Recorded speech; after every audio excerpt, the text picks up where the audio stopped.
तो एपिसोड की स्टार्टिंग में दिखाया जाता है कि हिगान को एक पुराना फ्लैशबैक याद आ रहा होता है जिसमें वह रीपर और मारी के साथ एक जगह पर खड़ा होता है। वहीं पर रीपर उससे बोल रहा होता है कि मास्टर यामाजी ने मुझे एक ऑर्डर दिया है कि जो भी हमारे ऑर्गेनाइजेशन के खिलाफ जाने की कोशिश करेगा मैं उसे जान से मार दूं।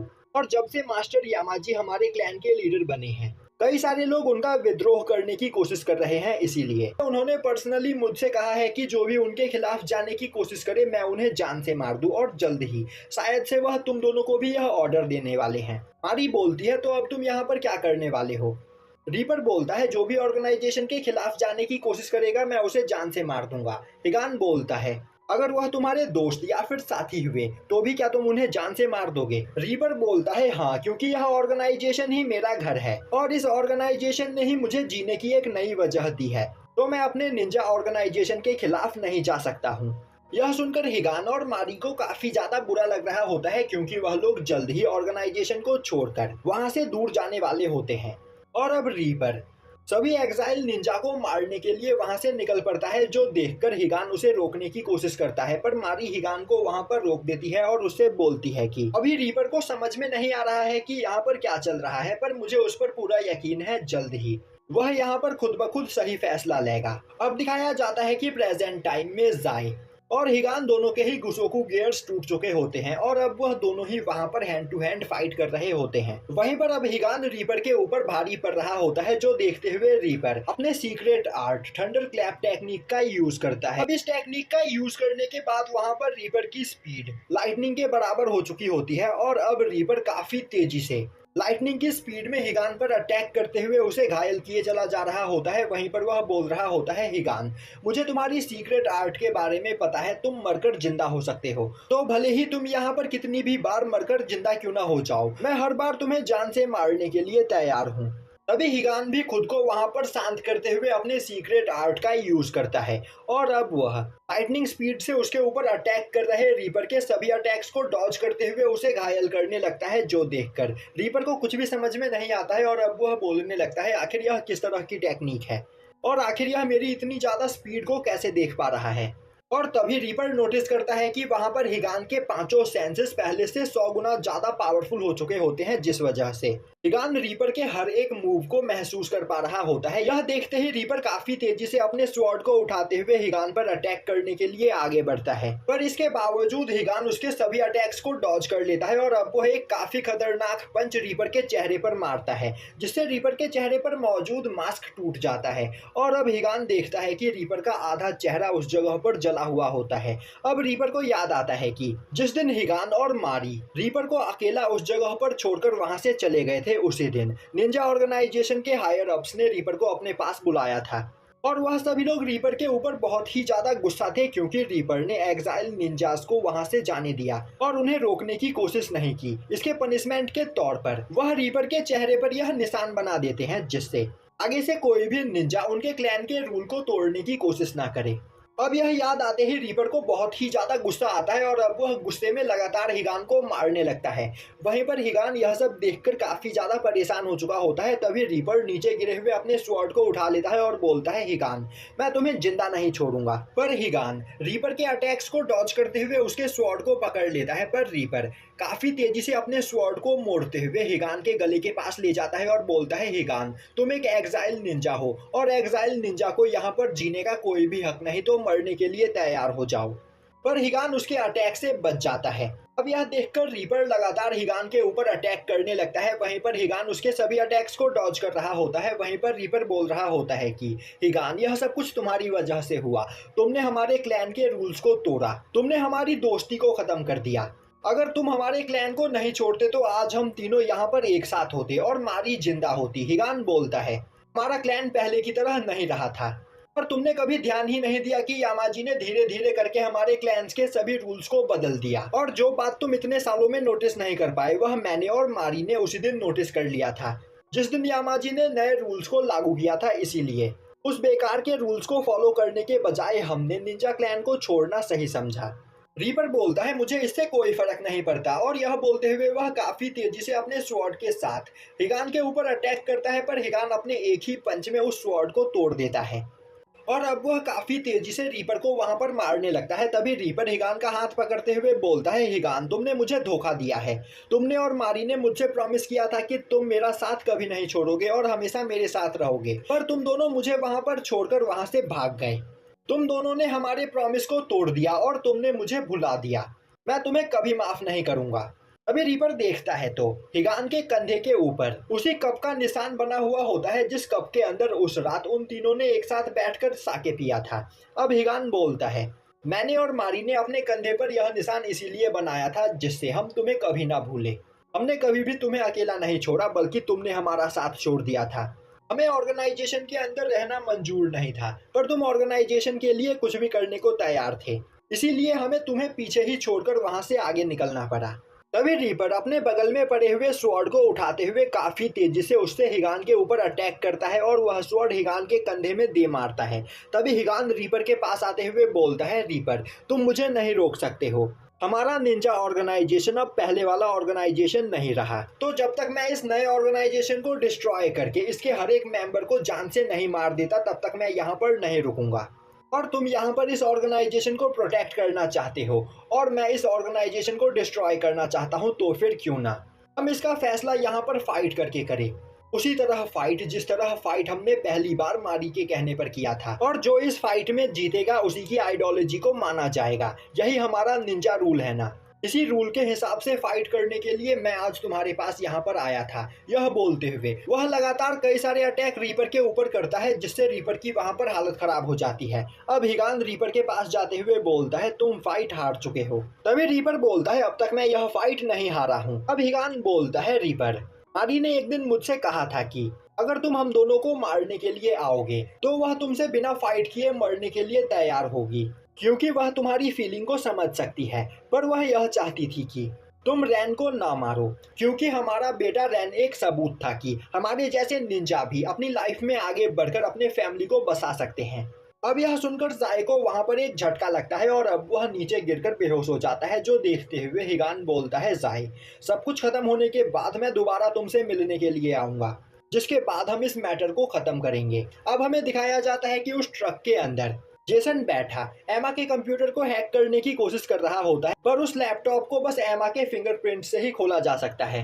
इसीलिए बहुत ही ज्यादा मेहनत करने के बावजूद वह उस लैपटॉप को नहीं खोल पाता है। तभी वहां पर आते हुए माइक बोलता है, आखिर यहाँ की सिचुएशन क्या है, क्या तुमने इस लैपटॉप को खोल लिया?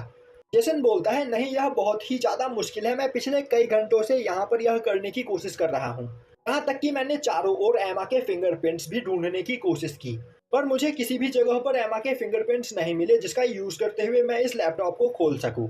माइक बोलता है, तो आखिर हिगान कहाँ पर है? जेसन उसे बताता है कि वह अपने किसी दोस्त के साथ एक असली निंजा की तरह फाइट करने गया है, जिससे वह किसी मैटर को खत्म कर सके। माइक बोलता है, सच में हमारी किस्मत बहुत ही ज्यादा खराब है। जेसन बोलता है, तो तुम्हारे उस आइडिया का क्या हुआ? क्या तुम्हारे उस आइडिया ने यहाँ पर कुछ काम किया?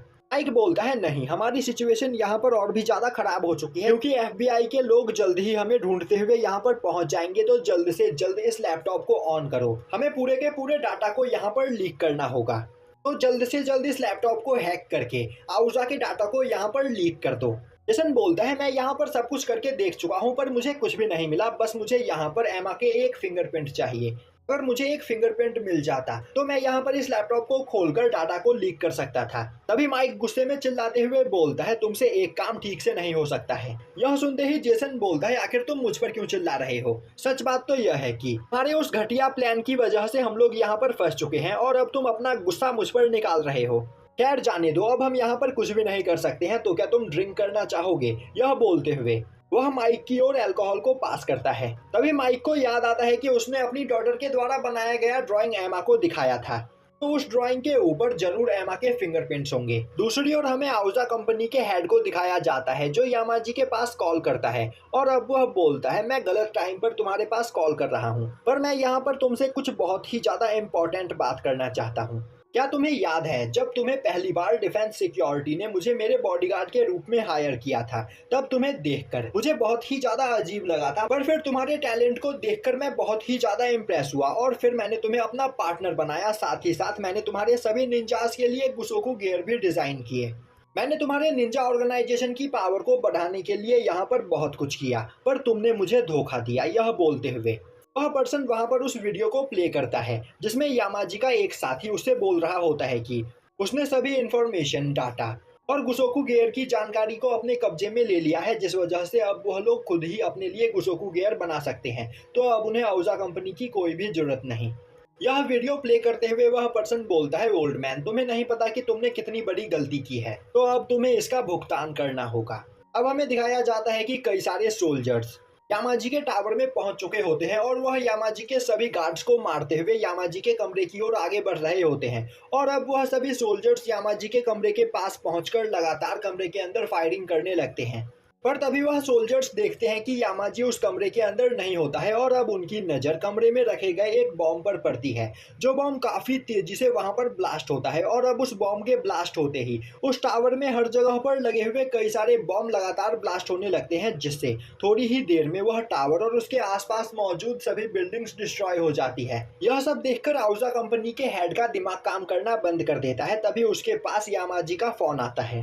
अब यामाजी बोलता है, तुमने मेरे लिए क्या किया मुझे वह सब कुछ अच्छे से याद है, पर अब मुझे तुम्हारी कोई भी जरूरत नहीं, तो मरने के लिए तैयार हो जाओ। यह बोलते हुए यामाजी फोन को कट कर देता है। दूसरी ओर यह सुनते ही वह पर्सन काफी ज्यादा डर जाता है और अब वह भागते हुए एक जगह पर जाता है और वहां से एक गन निकालता है। दूसरी ओर यामाजी अपने कई सारे साथियों को लेकर उस टावर में पहुंच चुका होता है जिस टावर में वह पर्सन मौजूद होता है। और अब यामाजी के साथी उस टावर के अंदर मौजूद सभी लोगों को मारने लगते हैं। दूसरी ओर हमें उस ट्रक को दिखाया जाता है जिस ट्रक के अंदर माइक और जेसन बैठे हुए होते हैं। वहीं पर उस ट्रक के पीछे कई सारी पुलिस की गाड़ियां लगी होती है, साथ ही साथ कई सारे हेलीकॉप्टर भी उस ट्रक का पीछा कर रहे होते हैं। वहीं वह ट्रक अपनी फुल स्पीड में उन सभी से बचते हुए वहां से दूर भाग रहा होता है। दूसरी ओर आउजा कंपनी का हेड एक लैपटॉप में सभी कैमरे के जरिए देख रहा होता है कि यामाजी अपने सभी साथियों के साथ उसे मारने के लिए वहां पर पहुंच चुका होता है, जो देखकर वह काफी ज्यादा डर जाता है और अब वह अपनी जान बचाकर वहां से भागने लगता है। तभी कुछ सोल्जर्स उसके पास आते हैं और वह उसे अपने साथ चलने के लिए बोलते हैं, पर बीच रास्ते में ही कई सारे निंजाज उन सोल्जर्स पर अटैक करके उन्हें मार देते हैं, जो देखते ही वह पर्सन और भी ज्यादा डर जाता है और वहां से भागने लगता है। अब वह भागते भागते एक लिफ्ट के पास पहुंचता है और अब वह उस लिफ्ट का दरवाजा खोलने लगता है, पर उस लिफ्ट का दरवाजा खुलने से पहले ही कई सारे निंजाज उसके सामने आ जाते हैं। उसी वक्त उसके लिफ्ट का दरवाजा भी खुल जाता है, पर लिफ्ट के अंदर पहले से ही कोई मौजूद होता है, जो देखकर वह और भी ज्यादा डर जाता है और वह अपने हाथ में मौजूद गन से काफी तेजी से उस पर्सन के ऊपर फायर करता है। पर वह पर्सन कोई और नहीं बल्कि डेली होती है, जो अपने हाथ से उस पर्सन को वहां पर रोक देती है। और अब वह बोलती है, तुम्हें परेशान होने की कोई जरूरत नहीं, क्योंकि अगर मैं यहाँ पर तुम्हें मारने के लिए आई होती तो अब तक तुम मर चुके होते। और अब वह काफी तेजी से अटैक करते हुए अपने सामने मौजूद सभी निंजास को मार देती है, जिसके बाद वह उस पर्सन को उठाकर सीढ़ियों के रास्ते वहां से भागने लगती है। तभी वह पर्सन बोलता है, हमें लिफ्ट का यूज करते हुए छत के ऊपर जाना चाहिए, वहां पर मेरा हेलीकॉप्टर मौजूद है जिसमें बैठकर हम भाग सकते हैं। डेली बोलती है, उस हेलीकॉप्टर को पहले ही डिस्ट्रॉय किया जा चुका है, तो हमें दूसरे रास्ते से यहाँ से निकलना होगा। दूसरी ओर हमें दिखाया जाता है कि FBI के लोगों ने उस ट्रक को पकड़ लिया होता है और अब वह माइक को उस ट्रक के अंदर से खींचते हुए बाहर निकालते हैं और उसे अरेस्ट कर लेते हैं। पर उस ट्रक के अंदर जेसन मौजूद नहीं होता है। अब हमें दिखाया जाता है कि जेसन एक दूसरे ट्रक में होता है, वहीं पर उसने अपने कंप्यूटर का पूरा सेटअप कर लिया होता है और एमा के फिंगरप्रिंट का यूज करते हुए उसने एमा के लैपटॉप को भी अनलॉक कर लिया होता है, जिसके बाद वह काफी तेजी से आउजा के सभी सीक्रेट डाटा को लीक करने लगता है। वहीं पर वह बहुत ही ज्यादा खुश होता है। वहीं पर उसके आसपास बैठे हुए सभी लोग काफी हैरानी से उसे देख रहे होते हैं, पर जेसन को कोई भी फर्क नहीं पड़ रहा होता है, क्योंकि आउजा के डाटा को लीक करने के बाद वह काफी ज्यादा खुश होता है।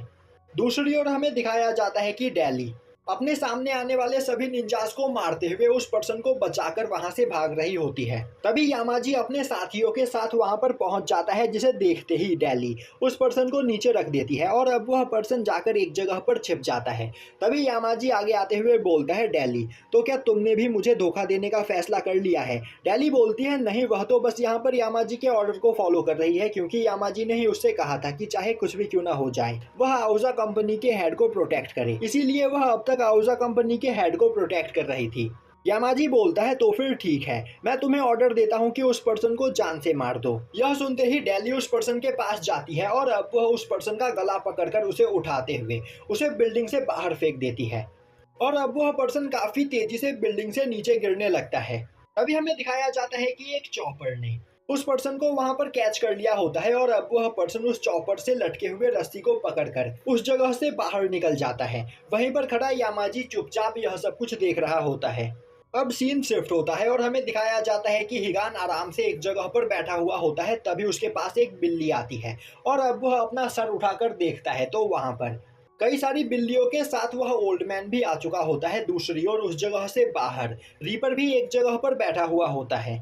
वहीं पर उसे याद आ रहा होता है कि एक दिन यामाजी ने रीपर के पास आकर उससे कहा था कि उसे हिगान और मारी की इंफॉर्मेशन मिल गई है और उसे यह भी पता चला है कि उनका एक बच्चा भी है। तो वह चाहता है कि रीपर उन तीनों को मार दे और अगर रीपर यह काम नहीं कर सकता है तो यह काम रीपर की जगह कोई और करेगा। अब प्रेजेंट टाइम में रीपर अपनी जगह से उठकर खड़ा होता है और चलते हुए वहां से आगे जाने लगता है। वहीं पर वह चलते चलते ऊपर आसमान में स्टार्स को देख रहा होता है और अब उसे याद आता है कि अपने निंजा विलेज में वह हर रोज अपनी ट्रेनिंग खत्म करने के बाद आराम से बैठकर इन्हीं स्टार्स को देखा करता था। तब मारी भी उसके पास आकर वहां पर बैठा करती थी और वह दोनों काफी देर तक आपस में बात किया करते थे। एक दिन मारी बोलती है, रीपर तुम हमेशा आखिर इन स्टार्स को क्यों देखते रहते हो?